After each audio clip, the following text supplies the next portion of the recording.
తెలంగాణలో ఎమ్మెల్సీ ఎన్నికలు జరగబోతూ ఉన్నాయి. ఆదిలాబాద్, నిజామాబాద్, మెదక్, కరీంనగర్ పాత ఉమ్మడి 4 జిల్లాల పరిధిలో మా టీచర్స్ ఎమ్మెల్సీ అభ్యర్థిగా మల్క కొమరయ్య గారు, అదేవిధంగా గ్రాడ్యుయేట్స్ నియోజకవర్గానికి భారతీయ జనతా పార్టీ అభ్యర్థిగా అంజిరెడ్డి గారు, ఖమ్మం, వరంగల్, నల్లగొండ జిల్లాలకు సంబంధించినటువంటి టీచర్స్ ఎమ్మెల్సీ అభ్యర్థిగా సరోత్తమ్ రెడ్డి గారు అధికారికంగా పార్టీ పక్షాన ఇవాళ బరిలో దింపడం జరిగింది. ఇప్పటికే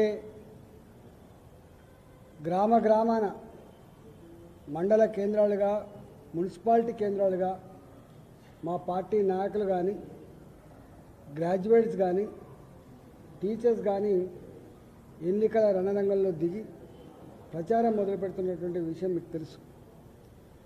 ఇవాళ ఇక్కడ టీఆర్ఎస్ పార్టీ, ఇవాల్టి బీఆర్ఎస్ పార్టీ ప్రత్యక్షంగా పార్టీ పరంగా అభ్యర్థి నిలబెట్టలేకపోయింది. నేను కాంగ్రెస్ పార్టీ కూడా స్పష్టంగా వీళ్ళు మా అభ్యర్థులని చెప్పి నిలిపే సాహసం చేయలే.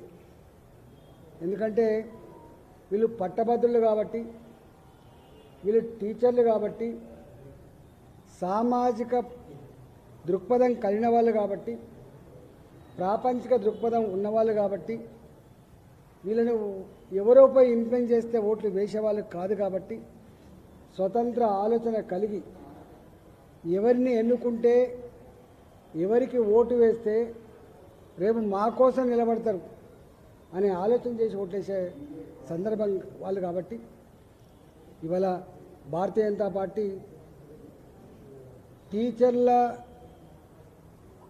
ట్రాన్స్ఫర్స్ అప్పుడు జోనల్గా విభజిస్తున్నప్పుడు, జిల్లాల వారీగా విభజిస్తున్నప్పుడు 317 జీవో తెస్తే దానికి వ్యతిరేకంగా కొట్లాడిన పార్టీ, బరిగీసి నిలిచిన పార్టీ భారతీయ జనతా పార్టీ అని చెప్పి స్పష్టంగా టీచర్లలో బలంగా ఉంది.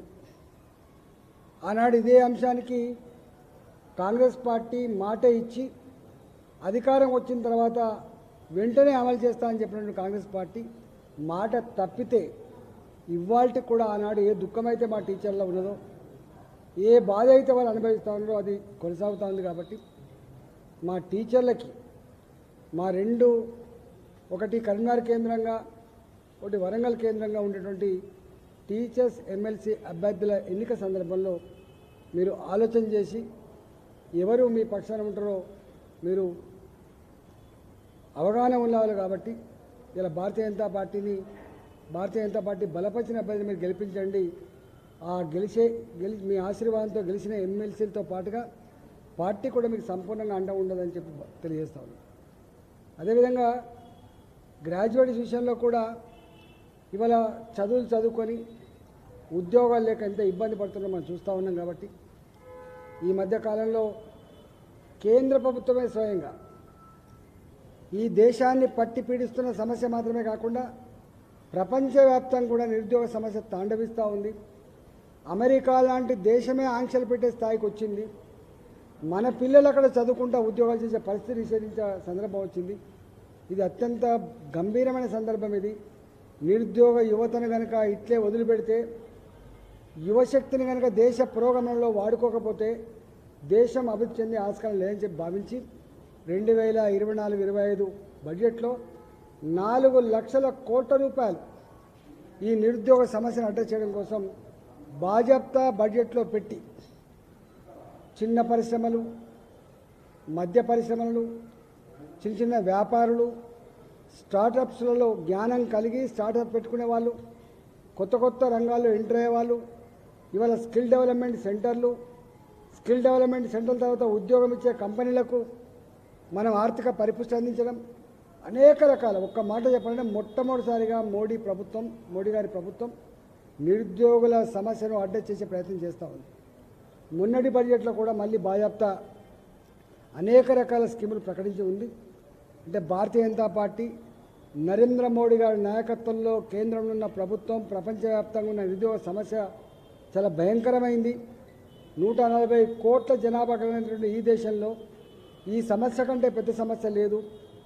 దేశంలో 5వ ఆర్థిక వ్యవస్థగా ఎదిగిన మనం రేపు 3వ ఆర్థిక వ్యవస్థగా ఎదగాలంటే యువశక్తి కనుక భాగస్వామ్యం కాకపోతే, యువశక్తిని కనుక వాడుకోకపోతే, యువశక్తిని పురోగమనంలో ఇన్వాల్వ్ చేయకపోతే ఇవాళ క్షమించాలని నేరం చేస్తున్న వాళ్ళమని చెప్పి గ్రహించి ఇవాళ నిరుద్యోగ సమస్య కోసం ఇవాళ బాజాప్తా 2024-25లో 25-26లో నిధులు కేటాయించి సమస్యను అడ్రస్ చేస్తున్న ప్రభుత్వం కాబట్టి, పార్టీ కాబట్టి ఇలా నిరుద్యోగ యువకులారా మీరంతా కూడా ఆలోచన చేయండి.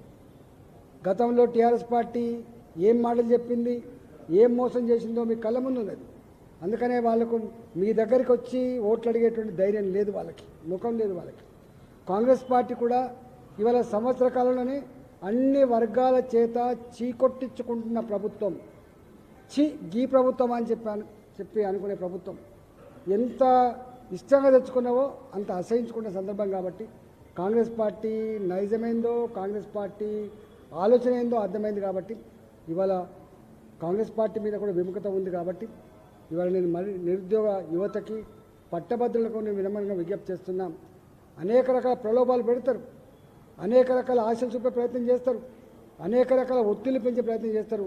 స్వేచ్ఛగా నిజాయితీగా ఇవాళ పట్టభద్రుల నియోజకవర్గంలో భారతీయ జనతా పార్టీ అభ్యర్థిని గెలిపించాలని చెప్పి ఈ సందర్భంగా మేము విన్నవిస్తూ ఉన్నాం. మేమందరం మా గౌరవ పార్లమెంట్ సభ్యులు కావచ్చు, గౌరవ శాసనసభ్యులం కావచ్చు, పార్టీలో ఉన్నటువంటి నాయకులంతా కూడా పూర్తి స్థాయిలో ఈ నెల ఫిబ్రవరి 27వ తారీఖు జరిగేటువంటి ఎన్నికల్లో పార్టీ అభ్యర్థుల గెలుపు కోసం ఇవాళ మొత్తం యంత్రాంగం అంతా కూడా దీని మీదనే కేంద్రీకృతమై రేపు పనిచేయబోతున్నాం. మా కార్యకర్తలకు, మా నాయకులకు మాత్రమే కాకుండా టీచర్లలో ఉన్నటువంటి వాళ్ళు కావచ్చు, లేదా పట్టభద్రులు కావచ్చు, ఎక్కడికక్కడ పట్టుబట్టాలని చెప్పి కోరుతా ఉన్నా. ఇవాళనే పొద్దున TUTF తెలంగాణ ఉద్యమంలో UTF విడిపోయి TUTF ఏర్పడ్డది, తెలంగాణ యునైటెడ్ టీచర్స్ ఫోరం. ఇవాళ నాకు పొద్దున లెటర్ ఇచ్చిండ్రు, యునానిమస్గా మేము టీచర్స్ ఎమ్మెల్సీ అభ్యర్థులకి భారతీయ జనతా పార్టీకి సపోర్ట్ చేస్తామని చెప్పి ఒక వామపక్ష భావజాలం కలిగినటువంటి పార్టీ. ఇంతమంది CPFకు అనుబంధంగా ఉన్నటువంటి UTF, దాని నుంచి తెలంగాణ మధ్య చీలిపోయిన టీచర్స్ సంఘం ఈరోజే మాకు ఉత్తరం ఇచ్చింది. ఆ ఉత్తరాన్ని కూడా మీకు పెడతా. ఇవాళ ఇక్కడ మీరు ఒక్కటే గుర్తు, ఇవాళ రైటిస్ట్లా లెఫ్టిస్ట్లా కాకుండా ప్రజల కోసం ఆలోచించే వాళ్ళు ఎవరు, ఇవాళ టీచర్ల కోసం ఆలోచించే వాళ్ళు ఎవరు, పట్టభద్రుల కోసం ఆలోచించే వాళ్ళు ఎవరు ఆచితూచి అడుగులు వేయాలని ఇవాళ వినమ్రంగానే విజ్ఞప్తి చేస్తున్నారు.